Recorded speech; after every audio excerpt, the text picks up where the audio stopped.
a rich man's world. I have turned the soul of this beautiful land, but that beauty a rich man's world. I have turned the soul of this beautiful land. Hey everyone, my name is Brad Siegel. I'm a photographer and an activist. Welcome to Red Lens, my political photography podcast where I bring those two worlds together. Thanks for listening to my podcast where I have in-depth conversations with people who document and participate in radical social movements. With Red Lens, I hope to bring you conversations with interesting people and some new insights into both photography and politics. Welcome to this 5th episode of Red Lens. On this episode, I talk with Kim DeFranco. Kim has been doing movement photography longer than anyone I know. Since the 1990s, she's been at so many protests with her camera, I can't even begin to keep track. She's been at and documented thousands of small protests with just a few people there, and she's also been there at a lot of big and historic political moments too, and we'll hear about some of those in this interview.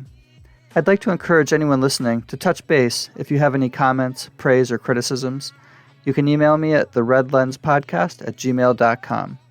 So with that, sit back and enjoy this episode's interview. A rich man's world.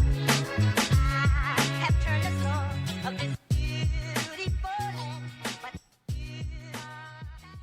Hello everyone, we're back again with Red Lens Podcast, and I'm here today with Kim DeFranco. Why don't we just start out with learning a little bit about you, like who are you, where are you from, what do you do? All right. Well, my name is Kim DeFranco. I'm originally from Cleveland, Ohio, and moved out into the great Twin Cities area in like 91, late 91, 92. Mm-hmm. So I've been here ever since. Actually, I really loved the Twin Cities for many different reasons. Actually, one of the biggest things is that there was such a great the activist community, even though there's different trends and stuff, they all worked well together. So I really found that very appealing. And so, of course, I knew folks from the College Progressive Student Network days, which we'll get into, I'm sure, later. Yeah. So able to get to know people from different cities. And the Twin Cities, even though you have the illusion that you have lots of things to do because you're by two cities, the summers are great.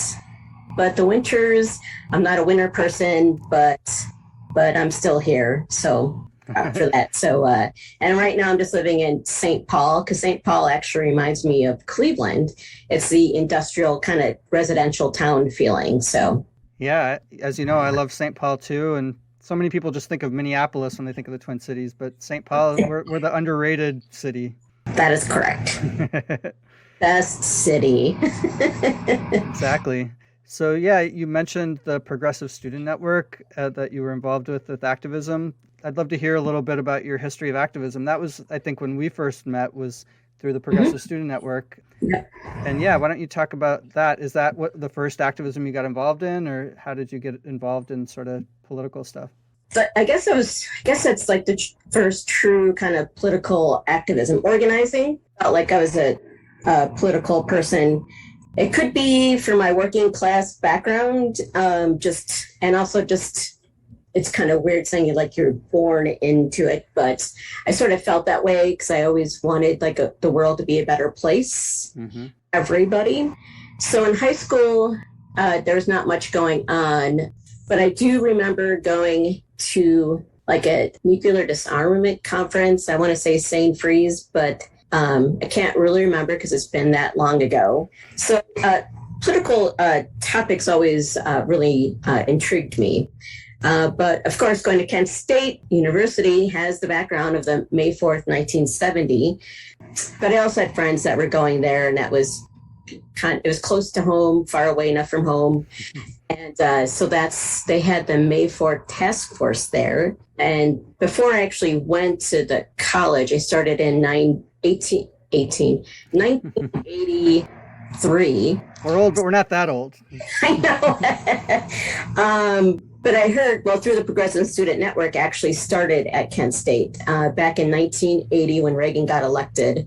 All these kind of activist groups, they came together at Kent State trying to figure out how to organize against this president. And they came up with the Progressive Student Network.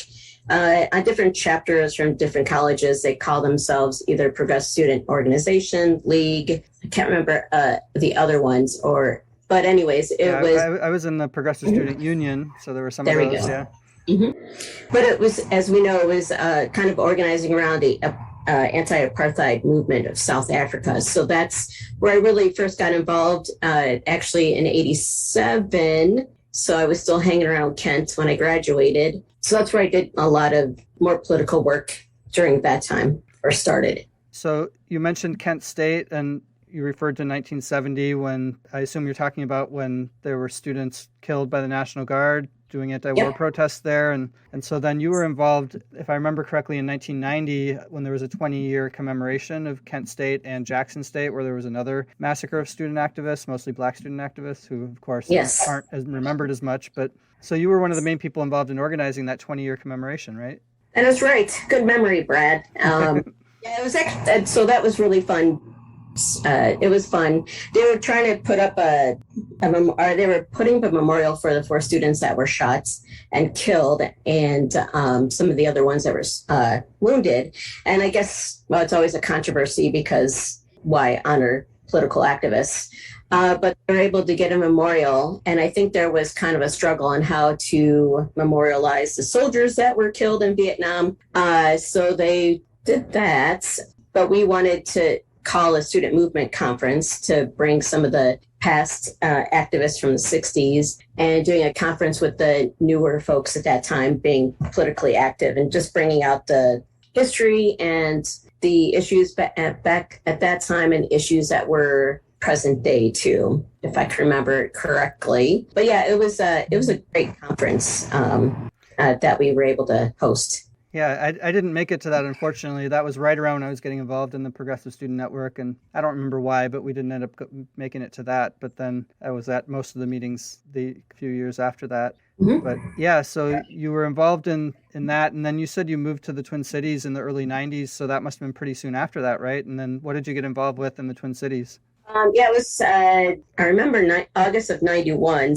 I got involved with the Welfare Rights Committee. So that was formally just starting. It was part of the Up and Out of Poverty grouping, and they had an umbrella of like homeless activism and what we started for more domestic kind of issues around welfare. Got involved, and we lasted almost 30 years. So we really did a good job organizing. It was women led, and it was for low-income communities. So we were able to actually, since St. Paul is the capital, we were able to effectively stop really horrible legislation at the Capitol, propose our own, and just kind of keep, the biggest thing is to get folks who feel like they're just, they don't have power, but to come together and know that we have power in numbers and strength. And so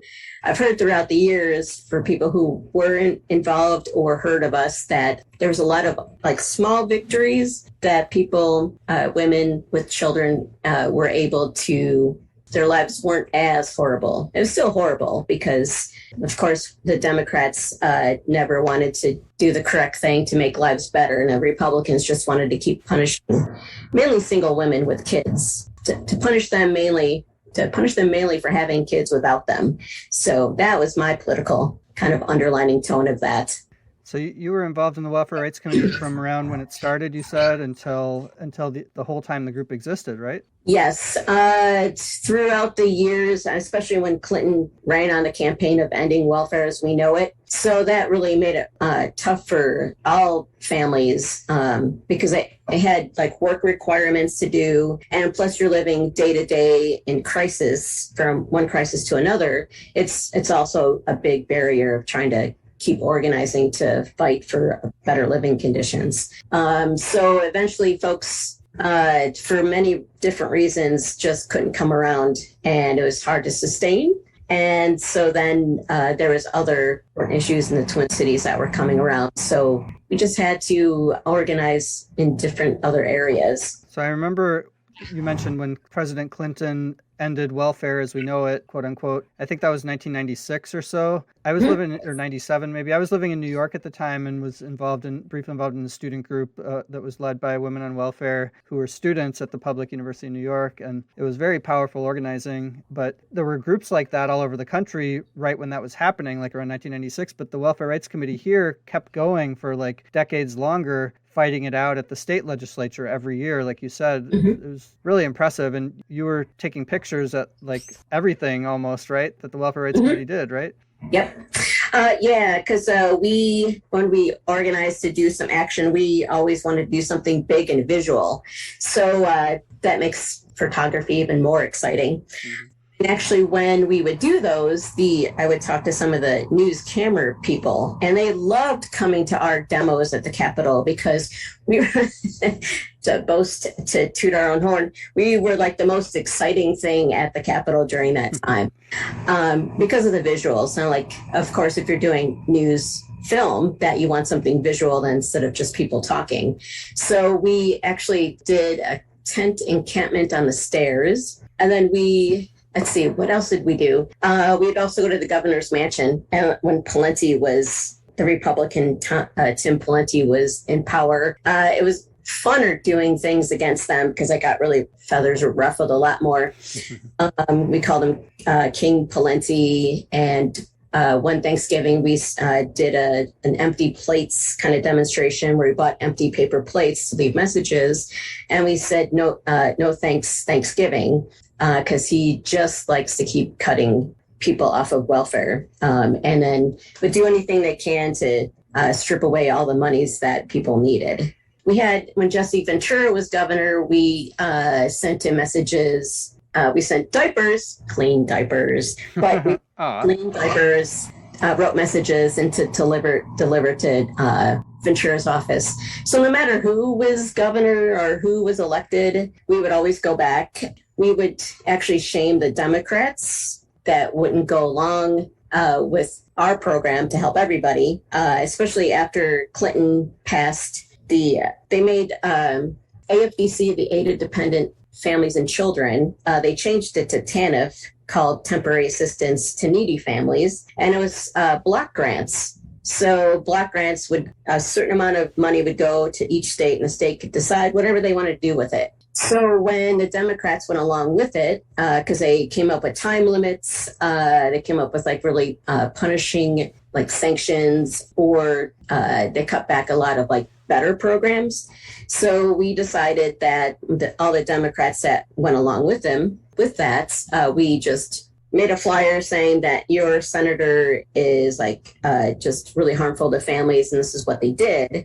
So we went to the neighborhoods and just leafleted around to get their constituents mad at them. So, but rightfully so, because the Democrats are supposed to be for the people, on the people's side, making lives better, but they often do not do that at all. And then they go along with the Republicans for some strange reason because they're afraid of being attacked, and they want to be attacked by the Republicans by helping families. They were just that, but yeah, we came up with like really a lot of actions. We actually did a homeless encampment with cardboard boxes and street names, and just went into the Capitol in front of one of their chambers where they all meet, and just laid it out on the ground so they had to walk by it. So I think I remember that one. Yeah, And like you said, at the Capitol, it's like a really boring place, mostly people with suits walking by and talking on their phones. And then the Welfare Rights Committee would show up with a tent city, or I remember there was like a huge banner, like just draped down from the upstairs mezzanine or whatever. Like it was just massive, or things like that. Yeah, the visuals. And so you were able to capture all of that. That's cool. Yeah. Well, that big banner that you're talking about was 10 king-size sheets that Lyndon sewed all together, and we painted "Tax the Rich, No Cuts to Poor and Working People," and it was like a literal 2-story banner. So unfortunately, when our office caught on fire from a church, it went up in smoke. But we have pictures, and that's why it's important to always take photos. So that was really impressive. So. Yeah, before we move on, Also, one thing that really impressed me about the Welfare Rights Committee I can remember is that it seemed like y'all had really deep bases among people on welfare and people in public housing, and you would like do the work to go out and, so many people, it's so easy just to put up a Facebook event or just organize on the internet, but it seems like y'all really did the work of actually having a real base of people in public housing. And can you just talk a little bit about like what you did to do that? When we had big protests at the Capitol, we were able to rent buses because also many years ago, people were living in, as they call projects, and low-income kind of concentrated neighborhoods. So that was actually a big source of getting people. And we would go to the community centers, have these meetings to let them know not only their rights, what's going on, but what they can do to fight back. So that just made it easier. So we were able to bring more people to the Capitol. So that was the other kind of caveat to our committee, is that we were the only group that brought over the years, like literally tens of thousands, lots and lots of people to not only tell their stories, but to put a face to where the politicians want to cut. So it makes them harder to do their cuts when they're seeing people. They've done it anyways, but we were able to kind of put the fear of not only low-income folks, but women, put the fear of women into them, because they were really, it was interesting to watch throughout the years the reactions of different politicians and how they responded to us. Needless to say, we got followed a lot by the state troopers that they had there, but, it was kind of a badge of honor. So we were able to go in because we had volunteers, and members to go to these to different communities to flyer and talk to people. So we did a lot of community meetings too, because really the one-on-one talking to people, really, it's more personable and it makes it more real for folks that want to get involved. Because, and it was way before Facebook. So we definitely had to do the one-on-one, get phone numbers, call them, do petitioning. So it was really, I guess it was more intense organizing back then. And it still is today, depending on what you're doing, because depending on what where people are coming from, you'd have to do the same thing. So, but one-on-one conversations are like most important. Yeah, I think that's still true for organizing, for sure. Yep. Now let's bring it back into photography, I guess. So when did you first get interested and start doing photography? And when did you start taking pictures at protests and political events? I always was really interested in photography. My dad took photos, and we were all just hobbyists. But can't say when I really got into it or when I started, but it always seems like I had a camera in hand. I think it's just the joy of taking pictures. That sounds really corny, but and capturing it. I think capturing a moment, and that way you can look back on it. That's probably really exciting. And I guess it's like a painting. You can look at a photograph and like see lots of different things. And depending on how you're feeling inside, you've got a different kind of reaction to it. So I just took photos of like family, friends, dogs, cats, whatever I can find. But then getting into or going to college leaves you more open to like taking lots of different photos. And going to demonstrations, well, there's plenty of opportunity to take photos of people and signs. And then I just like seeing the reactions in my photos. I do a lot of candid photos, so I may just take hundreds and not either I'll pay attention or I won't pay attention. But looking after it, then I can see more things into it. So that really is exciting for me. Yeah, that's really true. When you're taking a photo, sometimes you don't even see everything that you're taking the photo of until afterwards. You're like, oh, yeah, there's that other stuff going on in the background I didn't even notice, Yep. But candid photos are fun. So I try to do that a lot. And then actually when friends notice I take photos, they may pose. I just tell them to stop it and just carry on like whatever they're doing. But so candid shots are fun. So you do a lot of candid. Do you do some posed ones too? Oh, yeah. So after many years of taking protest photos and trying to get that one magic shot, something that really doesn't work. And then I just have to tell people to pose and like do a group shot, which I think is cheating if you're doing like a protest because it's supposed to be spontaneous. But sometimes you just need a good group shot. Yeah, for sure. I think they're both valid and both good. Yeah. Sometimes if you just like ask people to like oh, just do your fist up, and then they'll do it. I mean, if you're a journalist, then maybe that's considered cheating. If you're a journalist and you're posing people, but it also depends. I think it's a little bit of a fuzzy line.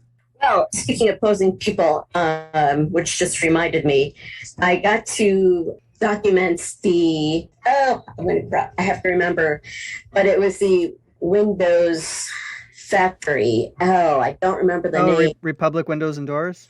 Thank you. Yes, that one. And bonus points if you remember the year of that.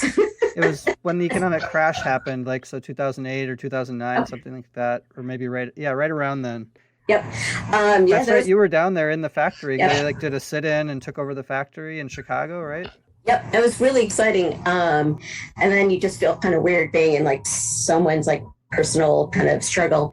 But so they won in the end. It was they took over the factory. The bosses are being stupid. I think they sold the company. They were selling the company and promised the workers that they would get benefits and stuff. And of course, they said no, and that's why they took it over. Not only did they take it over and win, but they actually formed their own kind of co-op work there. But it reminded me when after they won, everyone was really cheering, and I was there taking photos. I was there most of the time. So the national media showed up, politicians showed up. It was a great time. And so when I was taking photos of them, they were in a group, and I said, raise your fists because you won. And so they raised their fists. It was my shot. Uh-huh. It made it to Fightback. However, those sleazy commercial people reprinted, I say my photo because of my idea, in their national media. So, I mean, it got around, which is great. But, then you're just but that was my photo. Should get credit for that. You set up the shot and everything, and then they just click, it's ours. Yep. So that was a really powerful struggle.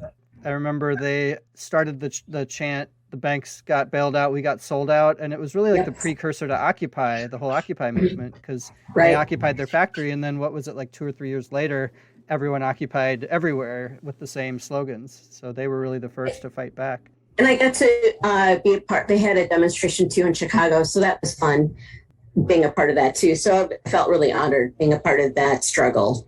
I remember you made some prints of some of those too, I think. Yes. Yeah. Yep. I think I still have one somewhere. I'll have to find it. And if not, I'm sure I can print more once I find them again. That's always the struggle, right? So, have you had obstacles in being a photographer? A couple, mainly my height. I'm just a mere 8.5 feet tall, but so I mean that does come into play a lot. Or depending on where I'm at, I also have the height privilege where I can get in front of people because they'll see me and they'll all right, you can go because they can still see over me. Okay. But so I remember Phil talking about this on your podcast where all the photographers crowd the speakers and they all stand in front of the banner. So it's really hard when you're trying to get up close too, because everybody wants the shots and no one's actually, the photographers I know and the people that are there are pretty respectful of letting people go, but it's just really hard because we're all crowded. And if people just stand back, then we can all do what we need to do. So then I just kind of just go in the back and take some photos of the crowd. But it is disheartening for me personally, because it'd be nice to get 1 or 2 shots and step back. That's what, other folks should be doing. Yeah. So your height can sometimes be an advantage, but most often not so much. That is true. And I really should get one of those tripod. I do have a tripod somewhere, but a stick to hold up my camera. But I haven't really gotten that either. And I'm not bold enough to ask to jump on the sound truck. The photographers do. But someday I'll be more bold. But until then, I mean, I do get good shots. But sometimes it's a struggle. But of course, the main struggle is time. And I'm not an independent billionaire, so I have to work to live. But I've been trying to win lottery, but it hasn't happened. But mainly time. work and time. Sure. Course, money, because I look at lenses to buy better lenses, and it's just amazing how much lenses cost. So I haven't bought the really expensive lenses, but it would be nice. So perhaps once I get taking care of some of the financial stuff that I'm trying to get out of, I should put more money into it. But if I put more money into it, that means I really should do something like what you've been doing. So sometime, but until then, I get good photos. So, and I'm not a professional or haven't done it like job wise. So I don't need to have those expensive lenses, but it sure would be nice. Yeah, they are really crazy expensive, though. It's true.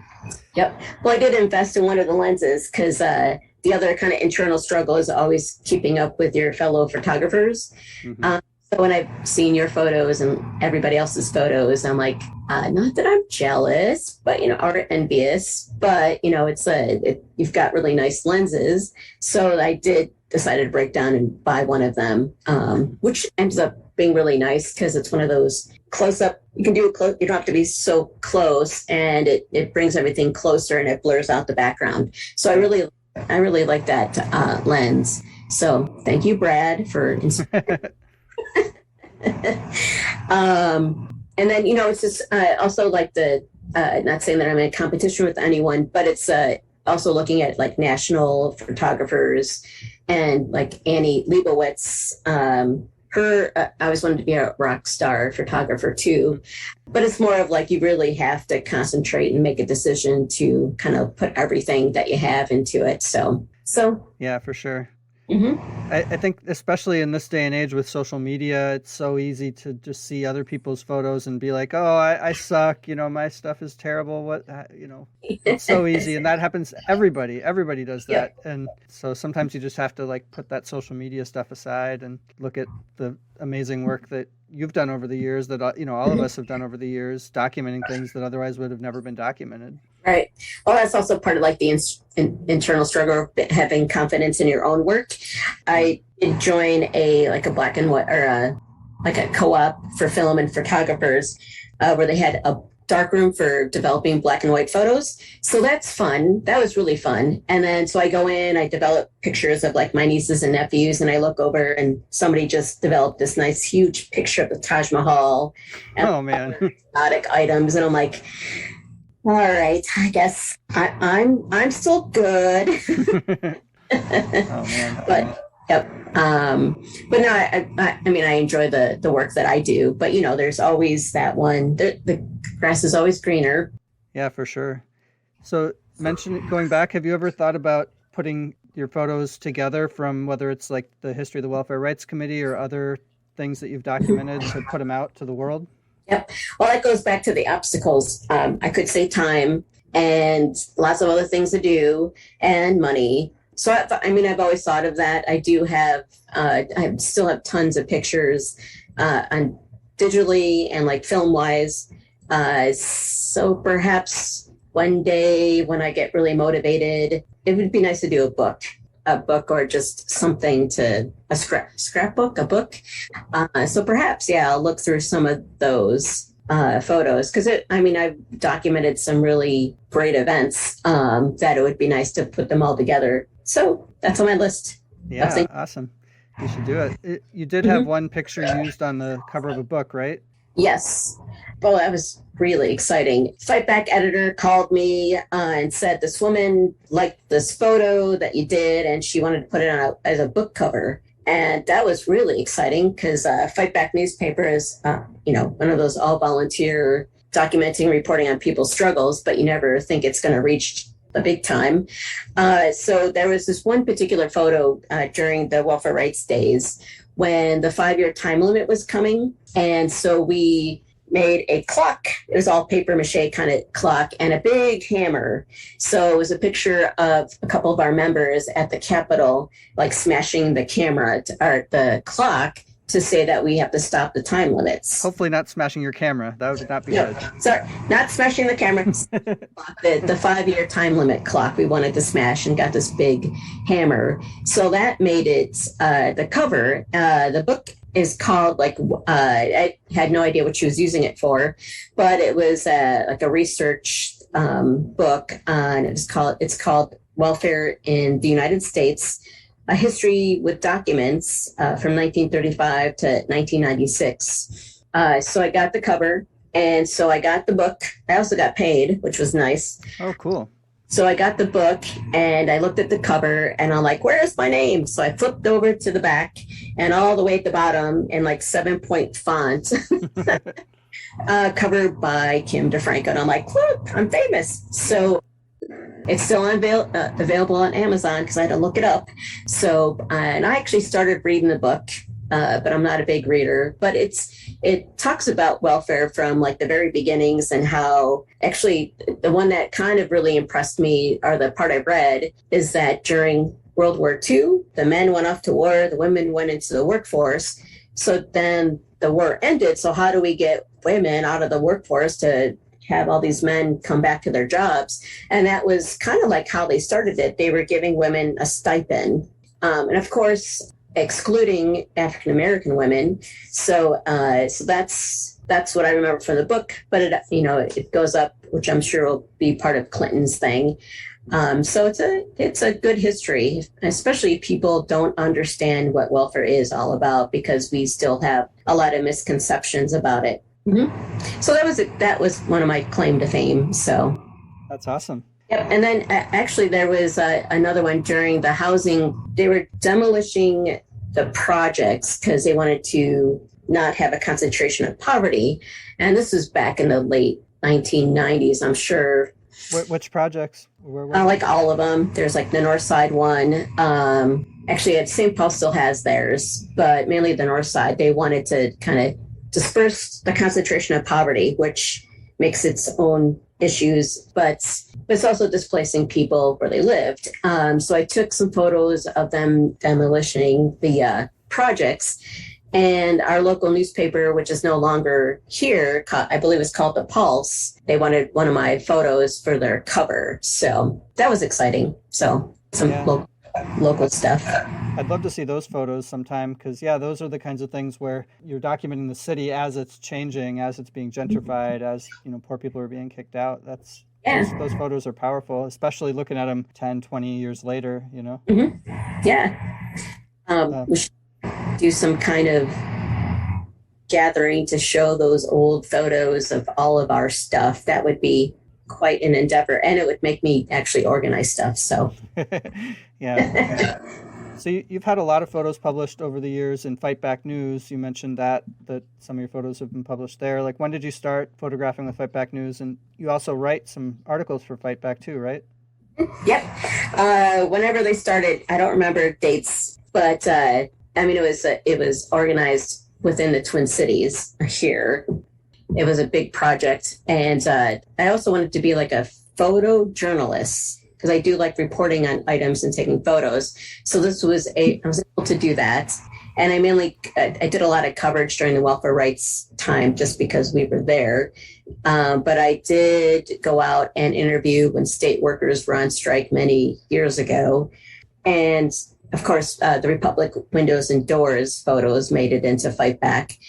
So yeah, I haven't done a lot of writing since. Every now and then, but it would be nice to get back in there. It's kind of nice to not only document pictures, but document words.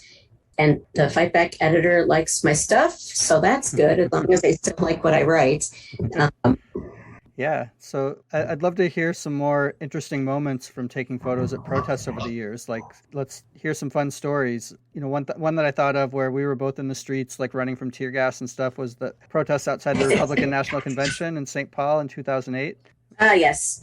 That was actually, then it was like 2 years of organizing leading up to it, because we had many marches from the Capitol to downtown to kind of lead up to the actual march itself. That's right. So I didn't... the first day I got to be a marshal, so I was really sad I couldn't run around and take photos, because there was some really great dynamic photos with cops in Ninja Turtle outfits, the body armor that they were wearing. But I was able to get some. But the last day, where we both were tactical, where people couldn't make it to downtown, but then they arrested the entire tactical team in the front. So that meant thousands of people were coming back. So that was, that was actually the funnest, like 2 years up until then, where you got to not only to organize, but then all the politics behind it too. And it was also really great because that's where all the activist groups worked together. And then we came up with this famous St. Paul principles. That's right. A lot of people may have different viewpoints on the different tactics and how to do things. But we came together as an activist community to make sure that none of our disputes or whatever you have it would be displayed out in public, which really upset the newspaper people because they kept asking questions to kind of make us give up what other people were planning. But we refused to play that game, which actually really helped in the years later when other political stuff was happening. But I think it really made our city quite unique in that way. And we brought other groups nationally together to work together. So I think it was a really powerful 4 days in the Twin Cities. So I really enjoyed that. So I was able to document some other events going on. It was like 4 days of like nonstop items. So that was good. And I think actually the huge demos was the May Day's Immigrant Rights March. It was at 2006 at the state capitol. That's right. So I have this affinity to the Capitol stuff because of the Rights Days. And I wanted like everyone should have come to the Capitol to fight for low-income folks and working people. But we were pretty much on our own. But that day was really impressive to see the whole Capitol lawn filled, and up the hill too was just massive amount of people. And it was great because it was it was mostly immigrants, which is actually a really good thing to see in this country, having folks come together. And then it was like that too after Trump got elected. It was the Women's March. I want to say maybe just as many. It sure seemed like it because it was just like an overload of people. So those were the nice 2 days of getting not only chances to photograph a lot of people and how massive it was, but just to make sure that people are fighting for the righteous things.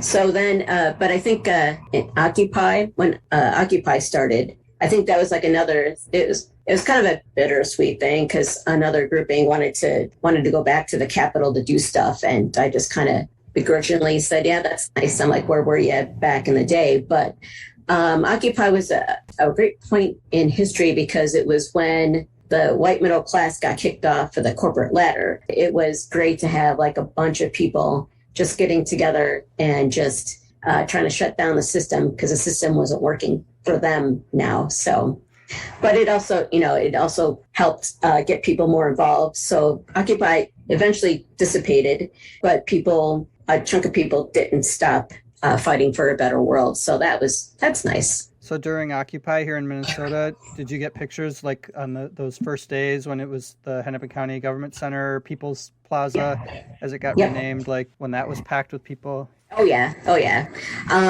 It's kind of interesting because it's great to have thousands of people, but then it's almost kind of hard to capture it too because there's just so many people. And then I'd have to climb a light pole. Yep. Really get it. It's just great. What I like doing in protests is when people start marching, I just stand right in the middle of the march as people are walking by and just tons of photos because then you just capture everything as it is. Yeah, that's awesome.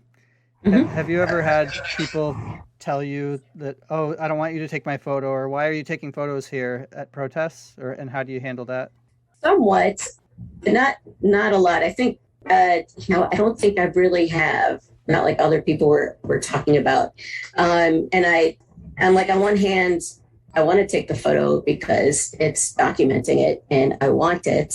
But then you just have to figure out to do that or not. I suppose if people really, I have actually not taken photos of people.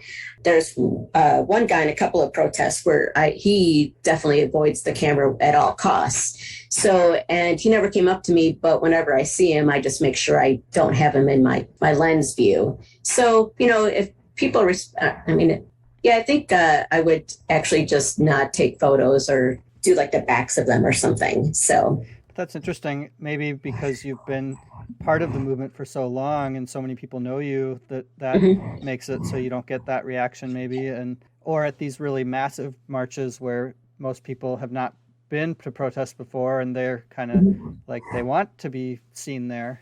Yeah. Yep. Yep. I've been around where someone would say, stop taking photos, like generally speaking, because something's going on. So I do respect that. And even though I'm sad that I can't, because I'm sure there were like great action photos, but I totally get it. So, and we don't want to have our photos help the cops in any ways. Yeah. So when there was the Trump people that came to the Capitol, they're not Nazis, well, kind of, but it was a couple of years ago. But there were some really great action photos, and I took them, but I didn't publish them. So because there was a couple of items that should not be on the internet. So. For sure.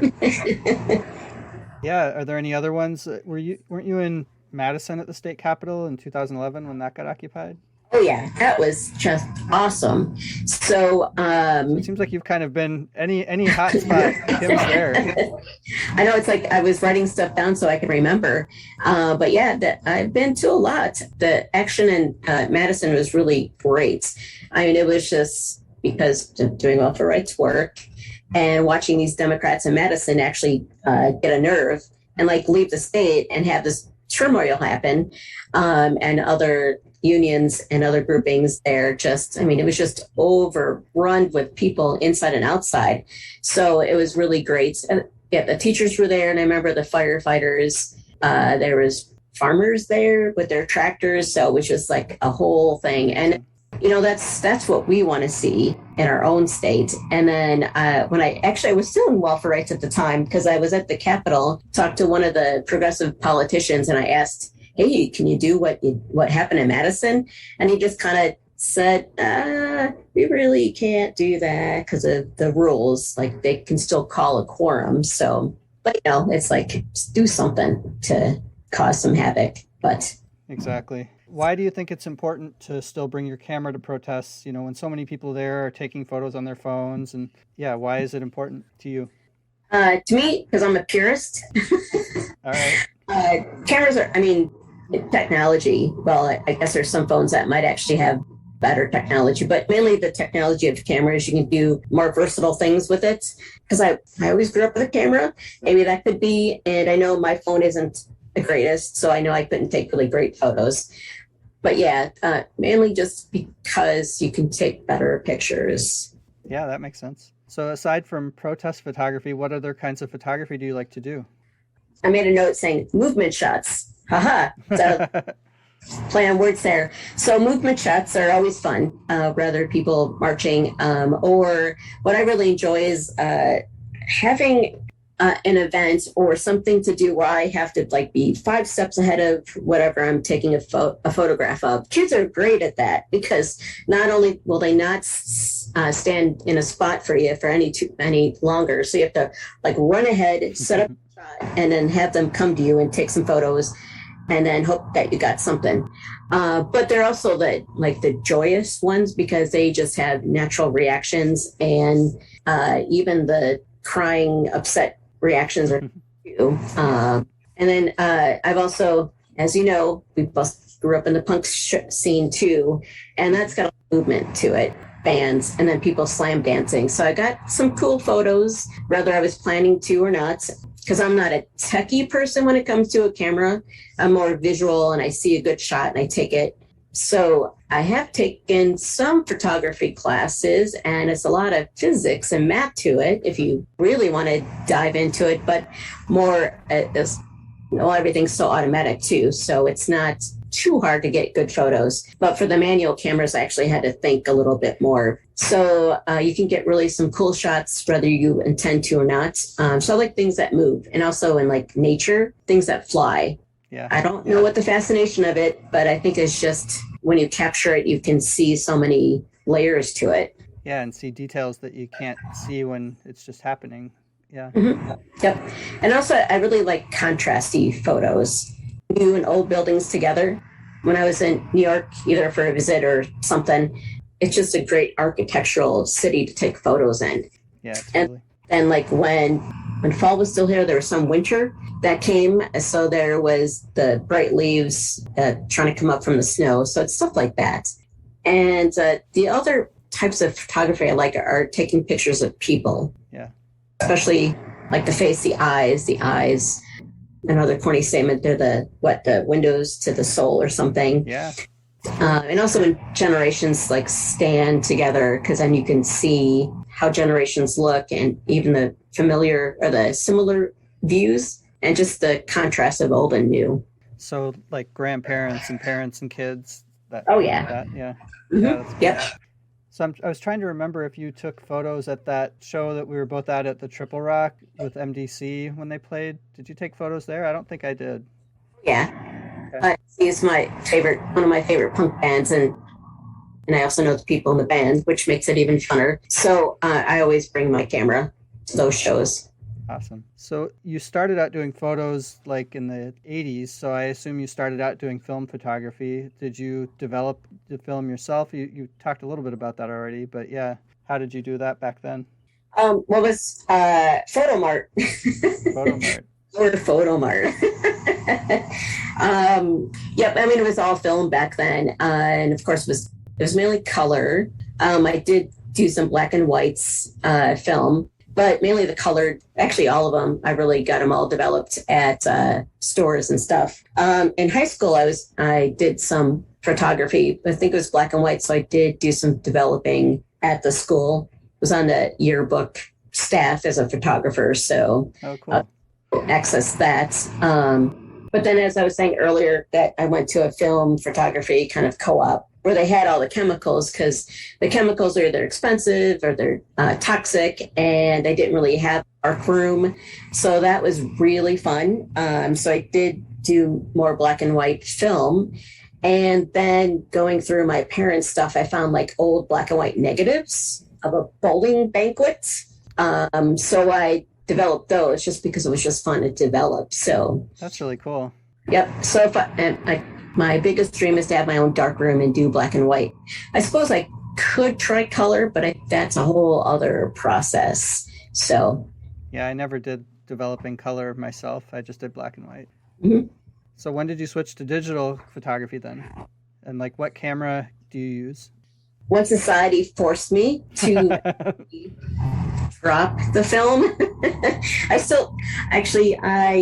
the cameras I used for film, like the Canon, it was like the shutter, the canvas shutter. So eventually half the shutter wasn't working, and I would try to go get it fixed, but they said it's not worth it. So I think I still have a film camera somewhere. I actually have my dad's film camera. Oh, cool. But I mean, digital, it makes it easier. It's more instantaneous, because if you were using film, you'd have to go develop it right away. And then you might have one good picture in a roll of 36, and there goes that. Yep. And then with digital, you can take like a bazillion photos, and then you have to figure out which one's the best out of all of them. So it was easier, more convenient, and I still would go get them developed at a store. So yeah. It's funny how film is kind of cool again now. You know, everyone's getting back into film, and I took some film, a couple rolls of film recently, and had to take them to get them developed, and it was crazy expensive. I think it's probably more than it used to be even. Mm-hmm. But definitely was a reminder to how much money it cost to be a photographer back in the day. Yep. I still have I have one undeveloped roll, and in my dad's camera, I still have a roll that I need to develop. So I should get those done soon, because then those are years old. So who knows what's on that one. That's really fun. Yeah. Mm-hmm. It's like a surprise. So how do you decide what protests or events you're going to take photos at? Mainly my schedule. Like with welfare rights, I have a second shift job, so that was really easy to go to. A lot of the stuff now, actually most of the stuff, it happens during the evening. And you're working in the evenings. Yep. So depending on what is happening, if it's a really big event, I'll try to get work off for that.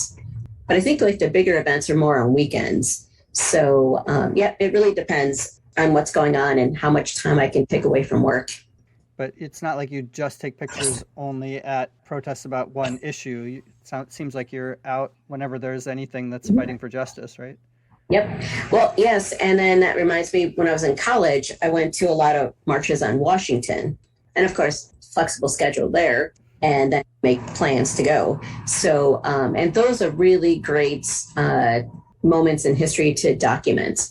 Actually, there's that great peace march, I think was it 97? 97, I believe, where people were marching for peace, and they marched through the cities, and they ended up, actually, that was a different thing. I'm blurring two different events because I was still at Kent when there was like this great peace march in DC that I went to. And that's where I actually met Dave from MDC down there. Oh, wow.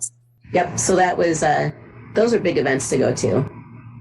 That's awesome. Yeah. We're getting close to an hour, so we'll try to wrap it up soon. But is there anything else that you'd want to talk about that we didn't cover? So I know you're talking about like what kind of gear do I use? Like I said, I'm not a techie person. I started out with a Canon and then went to Olympus. Why? Because it had features I liked and or things that I would want to do to have it. And I think I also asked like experts too at the store, like which camera to get. So I can't say like if one camera is like best to use. I go more on like pixel count and some pictures. And I think it's great to have good equipment, but if you don't have like a good eye to capture things, then it's pointless. So that's where actually taking some classes in photography and like how to use the 1/3 kind of thinking of framing a photo and other kind of techniques to use is always really good. So it's me not paying attention to like really technical stuff, but just being more of a person that has a good eye to it. You just like the way the photos look with the camera you use, so you stick with it. Yeah. So then, so now it's kind of funny when I pull up even my Olympus, somebody said it's an ancient camera. And I'm like, that wasn't long ago. That's funny. Yeah, Olympus isn't as well known, I guess, as Canon or Nikon or Sony now. But well, they also, I asked about it because you can use different brand lenses into Olympus. I don't know which ones. Oh, that's cool. Moment, but so yeah, something more versatile than just one brand that you can only buy the brand itself with all the attachments. So I think that's what I was kind of looking for. So yeah, that makes sense. Mm-hmm. Yeah. So where can people find you and see some of your photos online? Oh, speaking of that, that's not being motivated to put photos together. I'm really not having a website. I did finally sign up for Instagram. That I have to actually sit down and put my photos up.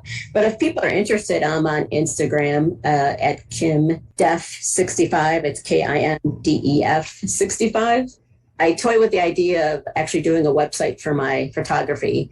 I might have done like the old like photo bucket like website that I don't go to anymore. But you can always find me on Facebook. And if you send me a message saying I'm not a weirdo, but I want to follow your photography. Well, actually, all my photos are public on Facebook, so you can definitely take a look at all that stuff too. So something with DeFranco in the name, DeFranco Photos. Eventually, I'll get something up there. So check back later.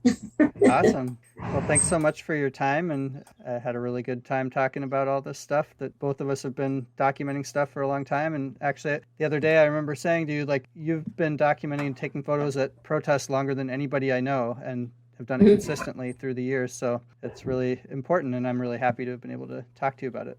I'm really happy too, Brad. I'm really glad that you're doing this endeavor. It's really cool having two items that you really like together, because taking photos and political stuff too. Ooh, especially nowadays, it's more important to be out there to document political activities, especially during the George Floyd uprising.